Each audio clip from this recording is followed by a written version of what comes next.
നഗരത്തെക്കുറിച്ചും നാഗരിക സംസ്കാരത്തെക്കുറിച്ചുമാണ്. അപ്പോൾ എങ്ങനെ നഗരങ്ങൾ ഫോം ചെയ്യപ്പെട്ടു എന്ന് നമ്മൾ പറഞ്ഞു, എത്ര തരത്തിലുള്ള നഗരങ്ങളുണ്ട് എന്ന് നമ്മൾ പറഞ്ഞു.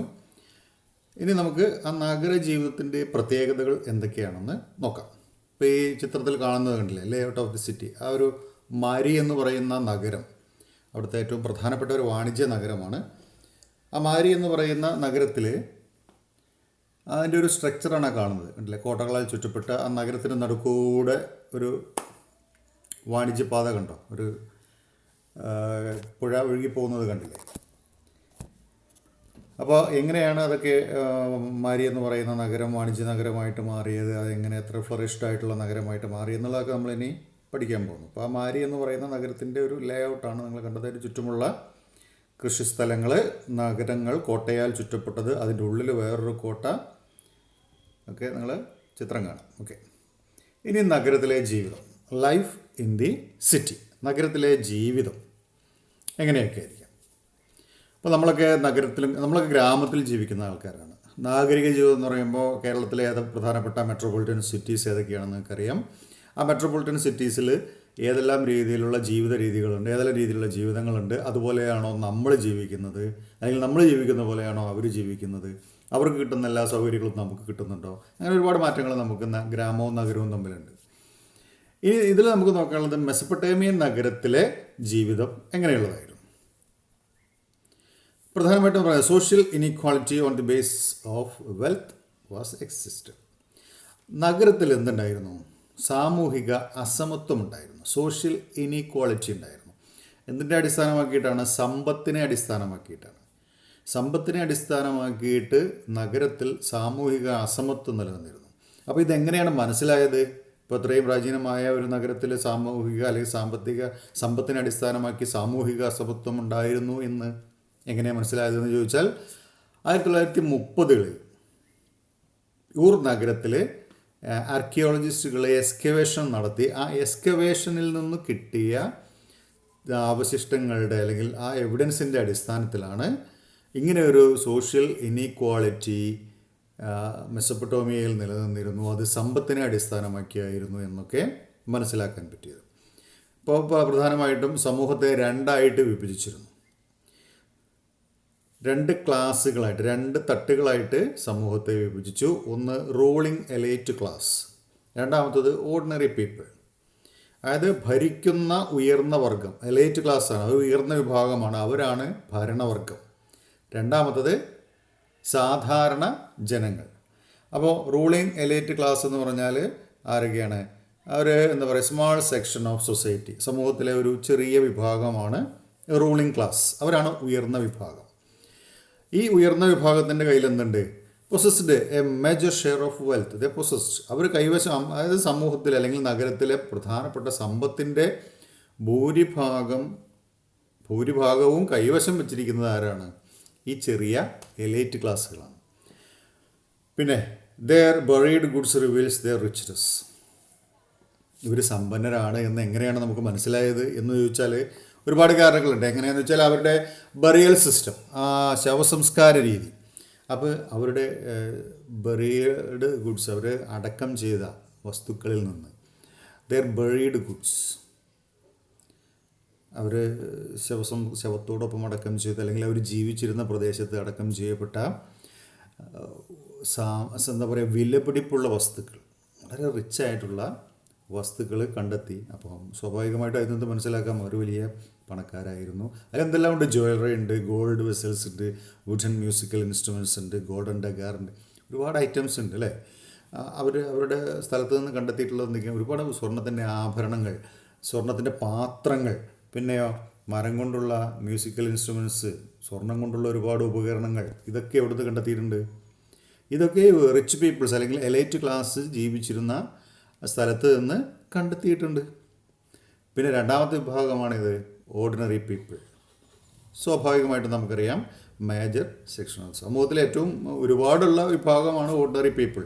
ഈ എലൈറ്റ് ക്ലാസ് വളരെ കുറച്ച് മാത്രമേ ഉണ്ടായിരുന്നുള്ളൂ. അപ്പോൾ സമൂഹത്തെ രണ്ടായിട്ട് വിഭജിച്ചിരുന്നു, എലൈറ്റ് റൂളിംഗ് ക്ലാസ് എന്നും രണ്ടാമത്തെ ഓർഡിനറി പീപ്പിൾ എന്നും.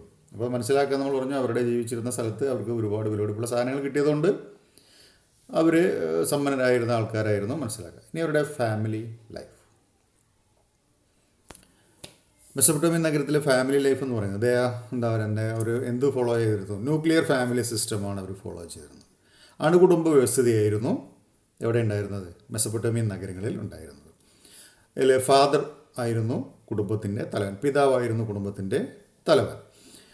പിന്നെ ഇനി അവിടുത്തെ വിവാഹ രീതികൾ അല്ലേ, കുടുംബം അങ്ങനെ ഫാമിലി സിസ്റ്റമൊക്കെ ഉണ്ടായിരുന്നു. അപ്പോൾ ഫാമിലി സിസ്റ്റത്തിൽ വിവാഹ രീതി ഉണ്ടായിരുന്നു. അപ്പം brides parents will declare that there's consent of the marriage. അപ്പം പെൺകുട്ടിയുടെ വിവാഹപ്രായം ആയിക്കഴിഞ്ഞാൽ അവരുടെ രക്ഷിതാക്കൾ എന്ത് ചെയ്യും, ഡിക്ലെയർ ചെയ്യും തങ്ങളുടെ മകൾ വിവാഹത്തിന് തയ്യാറായിട്ടുണ്ട് എന്നുള്ള ഒരു ഡിക്ലറേഷൻ ആര് നടത്തും, പെൺകുട്ടിയുടെ മാതാപിതാക്കൾ നടത്തിയത്. തന്നെ gift was given by the groom's people to the bride ബി. അപ്പം അങ്ങനെ വിവാഹപ്രായമായിട്ടുണ്ട് എന്ന് പെൺകുട്ടിയുടെ വീട്ടുകാർ അറിയിച്ചു കഴിഞ്ഞാൽ, വീട്ടുകാരാട്ടോ, നാട്ടുകാരല്ലേ. സാധാരണ നമ്മളെ നാട്ടിൽ നാട്ടുകാരാണ് കല്യാണപ്രായം ഇല്ല എന്നുള്ളത് തീരുമാനിക്കുക. പക്ഷെ ഇവിടെ എന്തായാലും വീട്ടുകാരാണ് തീരുമാനിച്ചിരുന്നത്. അങ്ങനെ ആയിക്കഴിഞ്ഞാൽ വിവാഹം കഴിക്കാൻ ഉദ്ദേശിക്കുന്ന വരൻ്റെ വീട്ടിലുള്ളവരെന്ത് ചെയ്യും, ഒരു ഗിഫ്റ്റുമായിട്ട് എങ്ങോട്ട് പോകും, ഒരു ഗിഫ്റ്റ് എക്സ്ചേഞ്ചാണ് അല്ലേ. നമ്മൾ മുട്ടായി കൊടുക്കണ പോലെ കല്യാണം ഉറപ്പിക്കാൻ മുട്ടായി കൊടുക്കില്ലേ, അതേപോലെ വധുവിൻ്റെ വീട്ടിൽ ചെന്നിട്ട് അല്ലെങ്കിൽ വധുവിൻ്റെ ആൾക്കാർക്ക് ഒരു ഗിഫ്റ്റ് എക്സ്ചേഞ്ച് നടത്തും. പിന്നെ അങ്ങോട്ടും ഇങ്ങോട്ടും gift were exchanged by both parties. രണ്ട് കൂട്ടരും എന്ത് ചെയ്യും, ഗിഫ്റ്റ് എക്സ്ചേഞ്ച് നടത്തിയിരുന്നു. And who ate together and made for offerings in a temple. അവർ ഒരുമിച്ചിരുന്ന് തീരുമാനിച്ചു കഴിഞ്ഞ് ഗിഫ്റ്റ് എക്സ്ചേഞ്ച് ചെയ്ത് കഴിഞ്ഞാൽ പിന്നെ ഒരുമിച്ചിരുന്ന് ഭക്ഷണമൊക്കെ കഴിക്കും. ഭക്ഷണമാണുള്ള മെയിൻ. അന്നും കല്യാണത്തിന് മെയിൻ ഭക്ഷണം തന്നെയായിരുന്നു, ഇന്നും കല്യാണത്തിന് മെയിൻ ഭക്ഷണം തന്നെയാണ്. അപ്പോൾ ഭക്ഷണം എന്ന് പറയുന്നത് വളരെ പ്രധാനപ്പെട്ട ഒരു കാര്യമാണ് അല്ലേ. ഓക്കെ, ഭക്ഷണം കഴിച്ചതിന് ശേഷം അവരെങ്ങോട്ട് പോകും, made offering in a temple. ക്ഷേത്രത്തിലേക്ക് ഓഫറിങ്സ്, അവർ ക്ഷേത്രത്തിലേക്ക് നേർച്ച എന്നുള്ള സാധനങ്ങളൊക്കെ കൊടുക്കാൻ വേണ്ടിയിട്ട് പോകും. പിന്നെ the bride was given her share in the inheritance by her father. അങ്ങനെ പോകുമ്പോൾ എന്താണ്, ഒരു നാട്ടുനടപ്പ്, നമ്മൾ നാട്ടുനടപ്പ് എന്ന് പറയുന്ന ഒരു ആചാരമുണ്ട്. എന്താണ് ആചാരം, ഫാദറിൻ്റെ അല്ലെങ്കിൽ വധുവിൻ്റെ പിതാവ് ഒരു ഷെയർ ആർക്ക് കൊടുക്കും, ഗിവൺ ഹെർ ഷെയർ, അവളുടെ ഷെയർ ഇവർക്ക് ഹാൻഡ് ഓവർ ചെയ്യും. നമ്മളിന്ന് അതിനെ സ്ത്രീധനമെന്ന ഓമന പേരിട്ടൊക്കെ വിളിക്കും. മെസപ്പൊട്ടേമിയൻ കാലഘട്ടത്തിൽ തന്നെ എന്തുണ്ടായിരുന്നു, പക്ഷേ അത് സ്ത്രീധനമായിരുന്നില്ല. സ്ത്രീ എന്ന പിന്നെ മകൾക്ക് അവകാശപ്പെട്ടത് എന്താണോ അത് കൊടുത്ത് പിതാവ് യാത്ര അയക്കും, മകളെ ഭർത്താവിൻ്റെ കൂടെ യാത്ര അയക്കുകയും ചെയ്തിരുന്നു. അപ്പോൾ അവരുടെ ഒരു ഫാമിലി സിസ്റ്റം മനസ്സിലായി, വലിയ ആർഭാടങ്ങളൊന്നുമില്ല. വിവാഹത്തിന് തയ്യാറായി എന്ന് പറഞ്ഞാൽ ഡിക്ലെയർ ചെയ്ത് കഴിഞ്ഞാൽ ആലോചനകൾ വരും. അപ്പോൾ പറ്റിയ ആൾക്കാർ സമ്മാനങ്ങൾ ചെല്ലും. അപ്പോൾ അവർക്ക് പറ്റുമ്പോൾ അവർ സ്വീകരിക്കും, ഒരുമിച്ച് ഭക്ഷണം കഴിക്കും, ക്ഷേത്രത്തിൽ ഓഫറിങ് നടത്തും. അതോടുകൂടി വിവാഹം കഴിഞ്ഞു, വധുവിൻ്റെ ഷെയർ വാങ്ങി വരൻ്റെ വീട്ടിലേക്ക് പോവുകയും ചെയ്യും. അത്രയേ ഉള്ളൂ അവിടുത്തെ മാരേജ് സിസ്റ്റം. ഇനി അവരുടെ സിറ്റി പ്ലാനിങ് എന്തൊക്കെയാണെന്ന് നോക്കാം. Town plan, not planned cities. അവരുടേത് എന്തായിരുന്നില്ല, ഒരു പ്ലാൻഡ് സിറ്റി ആയിരുന്നില്ല എന്നാണ് ആർക്കിയോളജിസ്റ്റുകൾ കണ്ടെത്തിയത്. അപ്പോൾ നമ്മൾ ഹാരപ്പൻ സംസ്കാരത്തെക്കുറിച്ച് നിങ്ങൾ പഠിച്ചിട്ടുണ്ടാകും. ഹാരപ്പൻ സംസ്കാരം എന്ന് പറഞ്ഞാൽ വെൽ പ്ലാൻഡ് സിറ്റിയാണ്.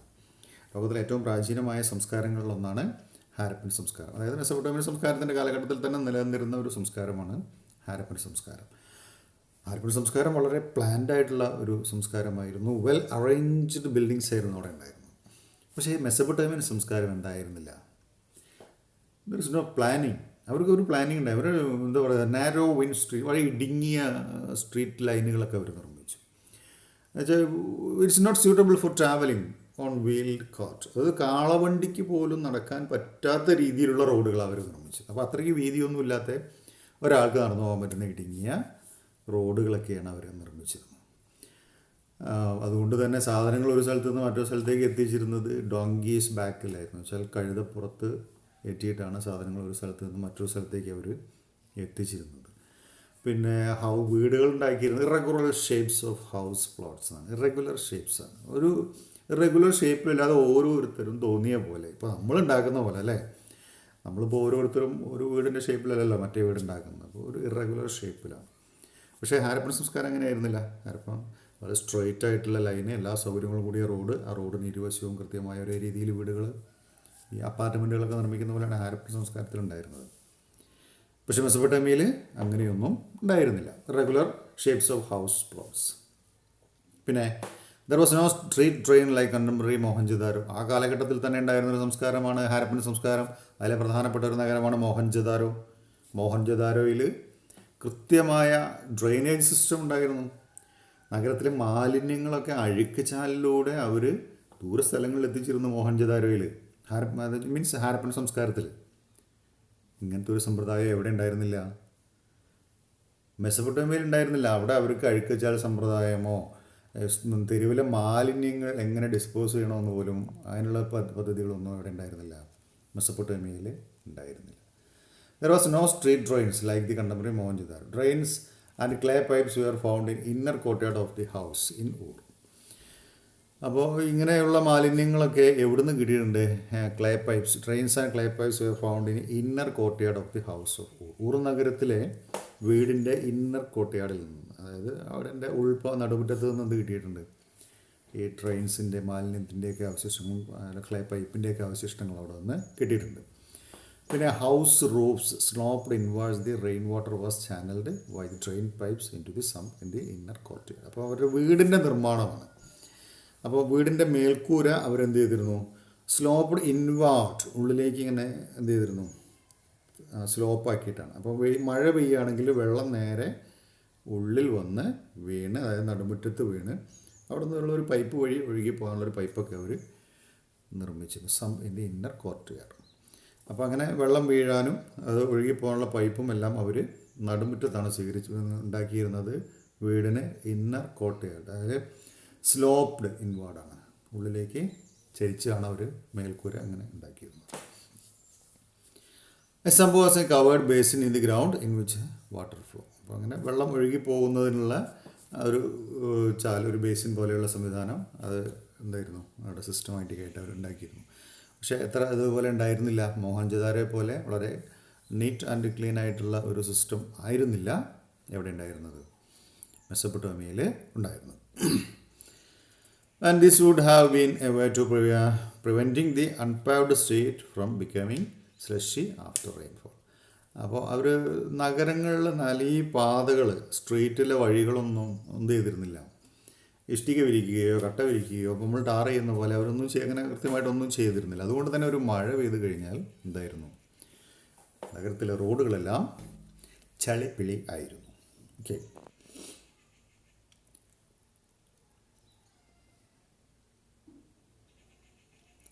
Yet people swept all their houses or refuse into the street.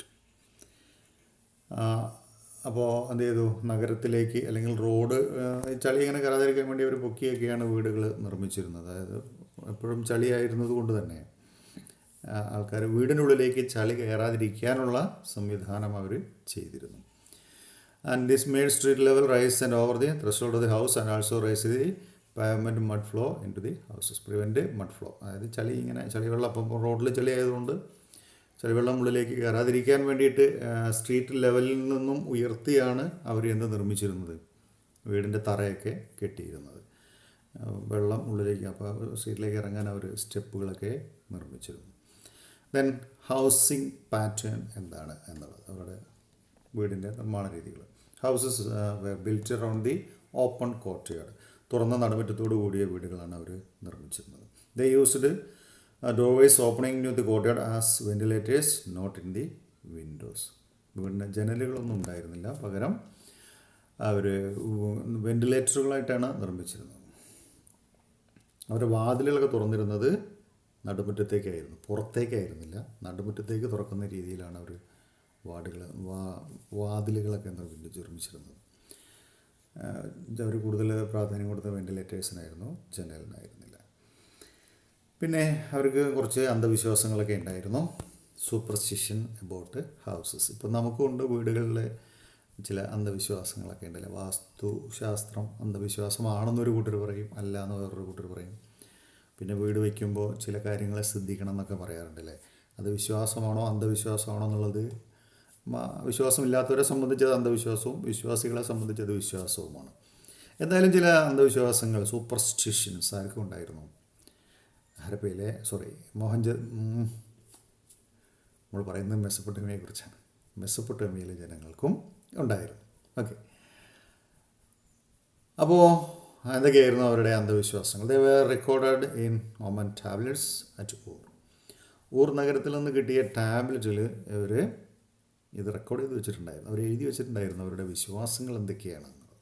എറൈസ്ഡ് threshold brought wealth, ഉയർന്ന പഠിപ്പ് അല്ലെങ്കിൽ ഉയർന്ന തറയോടുകൂടിയ വീട് സമ്പത്ത് കൊണ്ടുവരും എന്നവർ വിശ്വസിച്ചിരുന്നു. Raised threshold brought wealth. പിന്നെ a front door that did not open towards another house was lucky. മറ്റൊരു വിശ്വാസം എന്ന് പറയുന്നത് ഒരു വീടിൻ്റെ ഫ്രണ്ട് ഡോർ മറ്റൊരു വീടിൻ്റെ ഡോറിൻ്റെ മുൻവശത്തേക്ക് തുറക്കുന്ന രീതിയിലാകാതിരുന്നാൽ അതാണ് ഭാഗ്യമെന്നവർ വിശ്വസിച്ചു. ഇപ്പോൾ നമ്മളെ വീടിൻ്റെ വാതിലുകൊണ്ട് തുറന്നു കഴിഞ്ഞാൽ മറ്റേപ്പുറത്തെ വീടിൻ്റെ ഫ്രണ്ട് ഡോറിലേക്കാണ് വരുന്നതെങ്കിൽ അതിൽ ഭാഗ്യമല്ല.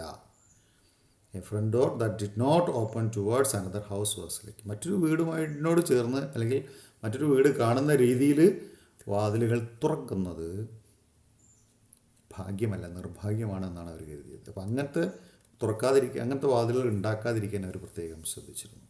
അതായത് ഒരിക്കലും ഒരു വീടിൻ്റെ വാതിൽ തുറന്നാൽ എന്ത് കാണില്ല, മറ്റേ വീടിൻ്റെ ഫ്രണ്ട് കാണുന്ന രീതിയിൽ ആയിരുന്നില്ല. If the main wooden door a house open towards the wife would be the torment of to her husband. അത് മറ്റൊരു അന്ധവിശ്വാസമാണ്. അതിങ്ങനെ തുറന്നു കഴിഞ്ഞാൽ ആ വീട്ടിലെ ഭാര്യ ഭർത്താവിന് ഭയങ്കര ശല്യമായി തീരും എന്നൊരു അന്ധവിശ്വാസവും അവർക്കുണ്ടായിരുന്നു, അങ്ങനെ ഡോർ തുറന്നു കഴിഞ്ഞാൽ. ഓക്കെ, അപ്പോൾ അങ്ങനെ കുറച്ച് അന്ധവിശ്വാസങ്ങളൊക്കെ അവർക്ക് ഉണ്ടായിരുന്നു. ഇനി ബറിയൽ സിസ്റ്റം, അവരുടെ ശവസംസ്കാര രീതി എങ്ങനെയാണ്? സെമിട്രി വാസ് ഫോർ ഫ്രം ഊർ നഗരത്തിൽ നിന്ന് അവരുടെ ഒരു സെമിത്തേരി കണ്ടെത്തിയിട്ടുണ്ട്. സെമിത്തേരി എന്ന് പറഞ്ഞാൽ ശവപ്പറമ്പാണ്, ശവമടക്കുന്ന സ്ഥലം കണ്ടെത്തിയിട്ടുണ്ട്. Then in which the Graves of royalty and commoners form. ആ ശവപ്പറമ്പിൽ നിന്ന് ഇത് കിട്ടിയിട്ടുണ്ട്, ഉയർന്ന വിഭാഗക്കാരുടെ ശവമടക്കം ചെയ്തതും കിട്ടിയിട്ടുണ്ട്. കോമണേഴ്സ് സാധാരണ ജനങ്ങളുടെ ശവം സംസ്കരിച്ചതിൻ്റെ അവശിഷ്ടവും കിട്ടിയിട്ടുണ്ട്. പിന്നെ കുറച്ച് ആൾക്കാർ, അതായത് സാമ്പത്തികമായിട്ട് പിന്നോക്കം നിൽക്കുന്നവരായിരിക്കാം. A few were found buried under the floors of ordinary house. സാധാരണ വീടിൻ്റെ അടിയിൽ ശവം സംസ്കരിച്ചതിൻ്റെ അവശിഷ്ടവും കണ്ടെത്തിയിട്ടുണ്ട്. അപ്പോൾ അവരുടെ ബറിയൽ സിസ്റ്റം സെമിത്തേരി, ഊർ നഗരത്തിൽ നിന്നുള്ള സെമിത്തേരിയിൽ നിന്ന് അവശിഷ്ടങ്ങൾ കിട്ടിയിട്ടുണ്ട്. അവിടെ പണക്കാരായ ആൾക്കാരുണ്ടായിരുന്നു, പാവപ്പെട്ടവരുടെ ശവസംസ്കാരം ഉണ്ടായിരുന്നു. ആൻഡ് എ ഫ്യൂ കുറച്ച് എന്ത് കിട്ടിയിട്ടുണ്ട്, വീടിൻ്റെ തറ മാന്തിയിട്ട് അവിടെ അടക്കം ചെയ്ത സംസ്കാര രീതികളും കണ്ടെത്തിയിട്ടുണ്ട്. അപ്പോൾ ആ ഫോട്ടോയിൽ കാണുന്നത് അവരുടെ ഒരു ബറിയൽ പ്ലേസ് ഖനനം ചെയ്തെടുത്തതാണ്.